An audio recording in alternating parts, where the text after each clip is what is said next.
And so now to speak to you about his personal story of overcoming barriers as a black gay man diagnosed with HIV is another one of our youth ambassadors, Thomas Davis.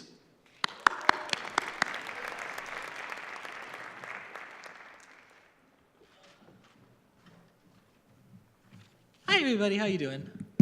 Oh, y'all sound tired. Are we good? Did we enjoy the day? Yeah? All right, cool. I'll try to keep this, not go on too long. Well, I just first want to say I am so grateful to be here. I love coming to stuff like this. I think it's so great when conferences like this give youth a voice, because so many times, a lot of the times we're just talked about at the table and we aren't present there. So I love that we have an opportunity to have our voices be heard. And we had some great sessions today and some great conversations that happened amongst the youth. So I'm just so grateful to be here, so thank you for that. So I grew up, let me see. I grew up in this small town, like everybody that seems to be a very common theme, called Estes Park. Who here knows The Shining? Everyone know The Shining? That's Estes Park, so you know Estes Park, yeah, that's where I grew up. So, growing up there, it's a very small town. My high school had about 500 kids on a good year.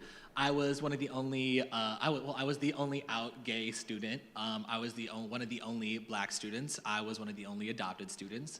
One of the only people that had like hair that looked like this. So, everybody, I always really stuck out. And it's a very small town. It's very conservative, right-wing, Christian. So, it wasn't exactly the most receptive to me. I came out as a freshman. And it was an interesting experience because people didn't really know. I mean, so on top of all these things, they didn't really know how to deal with. Me looking different, me having a different upbringing, all this. It was something that people just didn't feel like addressing just because it made them uncomfortable. They didn't know how to talk about that. They didn't know what it meant to like have a gay student in the school or what kind of issues would come from that. So it was just something that wasn't talked about. And it was the same thing with my family. They're extremely Christian. It wasn't something that we chose to focus on because they knew that nothing they said was going to change me. And so they just continued to love and support me the best that they could. But we just never talked about it because we just didn't like that kind of confrontation. So I always knew that I wanted to get out of Estes Park. I wanted to be somewhere that was just more accepting, that was more open to who I was. And I loved performing. I'm a professional dancer. So when I graduated, I moved out here to Los Angeles in 2010, and I attended AMDA College and Conservatory of the Arts. And I graduated there in 2013 with my bachelor's in performing arts dance theater. And I remember my first week out here, it was so amazing. I call it the best culture shock I ever got. Literally, I went from being the only black kid in my entire grade to being around people that were from all over the world. For once, I wasn't the token black guy anymore, and it felt so amazing. I was like, oh my gosh. I finally had black friends, and that was such a big deal to me. I went from, having to drive like an hour to find the closest gay person to my age to, just being able to go onto my phone. And that was great. And so there were a lot of things that, I got to experience, and I did a lot of catching up on things that I felt I missed out on. But it was when I look back at when I was in high school and when I was coming and when I moved out here to LA, I just realized that I didn't really have anybody to really look up to. There was nobody that I saw that I could identify with, that I could go to and get advice from. So I always just figured, all right, well, I guess I'm just gonna figure all this out on my own, and just hope that everything's gonna be okay. So in the 7 semesters, we measure in semesters. They're not so much years, but in the 7 semesters that I was there, I experienced so much. I went through so many, I'm sure everybody did in college. I went through so many ups and downs in terms of my relationships with people, whether that was friendships or romantic-wise. I was finally, really able to explore myself as, somebody that was sexually active. Like I was never able to do that back in Colorado. I had to like drive an hour and then, you'd be like in your car and you can't really do anything there. So, it was a lot that came into really, that kind of was crammed into like a 2-year period. I was experiencing a lot of different things. But I was always able to come through it at the end and still, get my schoolwork done and still stay focused. So I got to my last semester, about a week before, classes started, I was diagnosed with HIV.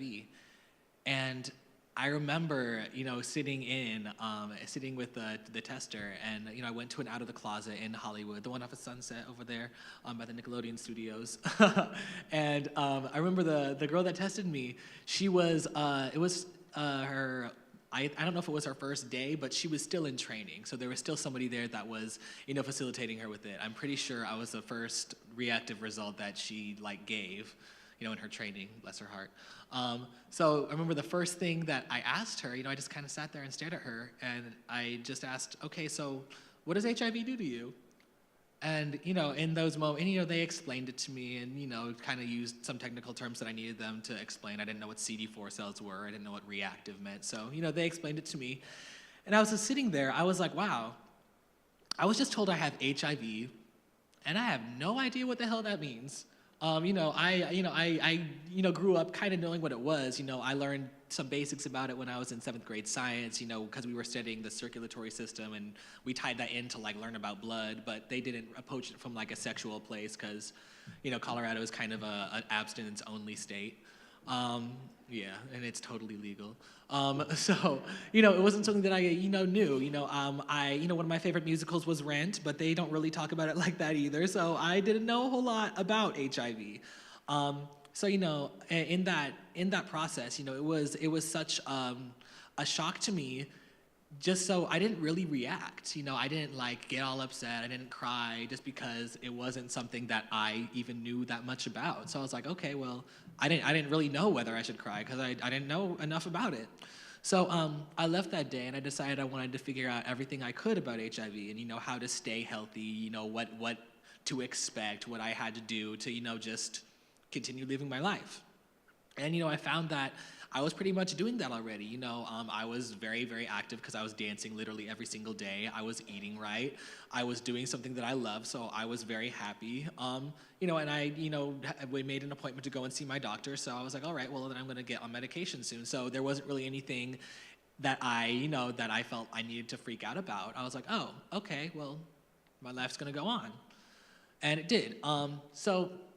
As I was learning more about HIV, I was looking and I was like, why didn't I hear about this? Like this, in my 20, when I was 20, I was like, in my 20 years, how has this not been something that people told me that this is something I need to look out for? And as I started to look more at it, I was like, oh, I'm part of, one of the populations that's most affected by this. I was like, I'm 20 years old, I'm gay, I'm black, I'm in Los Angeles. It didn't make sense to me as to why this wasn't something that, I knew about and that it was something to, to look out for. So, that's kind of one of the reasons why I started to speak out because I was like, no, there are other people that are in similar situations like me that aren't going to get messages like this. And if they do, it's not going to be from people that they can identify with. Because, I would look around and it was always, a lot of, all the stories I found were, white, cisgendered gay men, it was great. But at the end of the day, I was like, these aren't really people that I feel like I can relate to. Again, it was like I felt like I didn't have anybody that, was living the same experience as me. So, and since then, that was in 2013. Since then, I've been, speaking up about my experiences, and, I did this video where I came out as being positive, and that's kind of how I got involved with HRC and their youth ambassadorship program. And just from there, a lot of opportunities were given to me from people to, allow me to be able to share my story. Oh, sorry, I have notes and I'm trying to refer to them and I keep on getting off topic. Sorry. But, it took me, to become positive to want to educate myself and to want to, better take care of myself and try to figure out what it meant to value myself. And I don't regret anything that's happened to me, and I don't regret any choices that I made. But I feel like that's the case for a lot of young men that and women that come into my situation. It's like we decide to educate ourselves and take better care of ourselves after the fact, and I think that's just too late. A lot of things when we aren't given. When we aren't given information or advice or anything about something that, whether around sex, especially in general, if we aren't given information about this, there's no way that we can fully protect ourselves. We have to learn by a trial and error basis. And, that's totally fine. I love the person that I am today, but, the problem with that is, there are some errors that can't be reversed. And, I think that if, HIV is something that we want to eliminate, we need to get to people sooner and before that. So, So one thing that I always would hear about when I was growing up, they'd be like, whenever it came to sex, they're like, okay, well, we aren't really going to talk about it, but you just need to respect yourself. You need to value yourself. And my thing is, I feel that education and value go hand in hand. To be able to create value and to create happiness, you need a good education, because that's why we go to school. That's why we get educated. We go to school to figure out what it is that, to be given all this information to figure out what it is that we want to do moving forward, to make us happy in life, to figure out what it is that we're going to do that gives our life value. But if you don't receive a proper education, you'll never have the tools to be able to build that value and know that happiness. And it's the same thing when it comes to sexual health. If you aren't given the information, all the information that there is out there, you aren't going to know how to value yourself as a sexually active person. And, when I came to realize that, I was like, wow, like and that's something that I really have been still trying to figure out for these past 2 years, is really, what does that mean? And so that's something that I always have been advocating for, is that, we need to be giving young people the information that they need to succeed. We can't just hope that they're going to get by and give them, all abstinence-only teaching, when that's not going to realistically serve everybody. I always advocate for a realistic approach to sexual health. Yes, abstinence-only teaching will work for some people. It's great, but at the end of the day, that's not going to work for everybody, because at the end of the day, everyone's going to have sex unless they decide to be a nun or a monk. So, there's not really, you're really doing a disservice to youth when, we don't address these issues. One thing when I keep on getting off topic. So, one thing that that people ask me, they're like, all right, well, what do we need to do for youth? What do we need to do for them moving forward? Like, what do they need? What do they need? And really what they need is, like I said, a realistic approach to sexual health. If you ask any teenager, any high schooler, anybody, about, condoms and, how to stay safe, everybody knows that we have to use condoms. Everybody knows if you want to be safe. Everybody knows that if you don't want to get pregnant or get an STD or get HIV, to just abstain from sex. But the reality is that's not what's going to be happening. I feel that in public health, we shouldn't be trying to meet people where we want them to be. We need to meet youth where they are at. We can't continue to be like, oh, well, we don't need to continue shoving condoms down people's throat. We don't need to, keep on saying, oh, well, just abstain from sex, abstain from this, when realistically that's not what they're going to do at the end. I always like to refer to, it's like the little kid with the pot. If you're cooking something on the stove and then you leave it unattended and you just tell the kid, all right, don't touch this pot. It's very hot. You're going to hurt yourself if you touch it. And if you leave, most of the time, what's the kid going to do?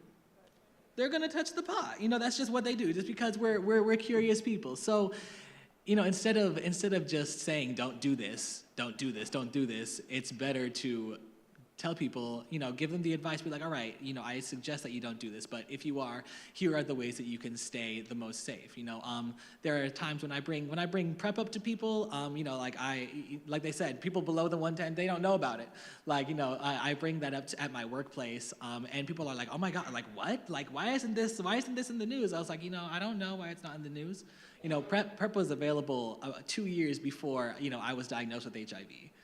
And that's something that really upsets me. It was available in 2011.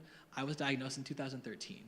And with my behavior at the time, I would have advocated for myself to be on it. I would have wanted to be on it. I would have sought after it. Like, I really would have. And it's just, I get frustrated, I guess, when I think about, oh, wow, there are all these things that are available for youth, but we aren't even aware of these options because there's all these barriers to get them to us, whether that's through education, whether that's through, people having religious reasons for it. There's all these different things. So youth need to know about their options. They need to know that, when you're 13, you can go and get tested without your family members. You can start taking the initiative on educating yourself and taking responsibility for your sexual health. That's something. When I realized that I wish that was something that I would have gotten when I was younger. I wish I would have had somebody that would have told me, no, like this is something that you can control. This is something that you have to advocate for, and you have to be willing to look for and to research for yourself. But so much of the time we don't want to talk about these things, and we're just met with all this silence. And I really just feel like silence, it kills. It's killing us. Still to this day, I've had friends this past year that, have passed away from HIV-related illnesses, and, they're like, maybe, I'm 23, they're like maybe 4 or 5 years older than me, passing away from this still. And, a lot of people, they don't know about this. It's not being talked about. When I was educating myself about HIV, I would look on YouTube, and there were all these crazy commercials of death bowling down all these people, like it was like a bowling alley, or all these commercials that were that are actually really stigmatizing, but all these things, saying, that you don't want to get HIV, or you don't want to do this, and you don't want to do this. But once people started living, it seemed to just go silent. There are people that grow up that don't even know that were like me, that just don't even know that it's an issue, and it still is. About 1,000 youth will be a part of the new cases every month. And I grew up in a school that had 500 kids. That's 2 of my schools in a month. And when I realized that, I was like, wow, that's still a serious issue. So really, what youth need, we need holistic information that is really going to serve us and educate us so that we can, so that we can move forward in life and actually create value and respect for ourselves. Like I said, thank you so much for allowing me to be here. I really love getting to share my story and getting to speak on this, because it doesn't happen a lot. There's still a lot of stigma out there, and I really, really, really hope that everybody got something from here today, and they know that they can, take something back to, to their students or to their workplace, or, whatever they serve. So thank you so much.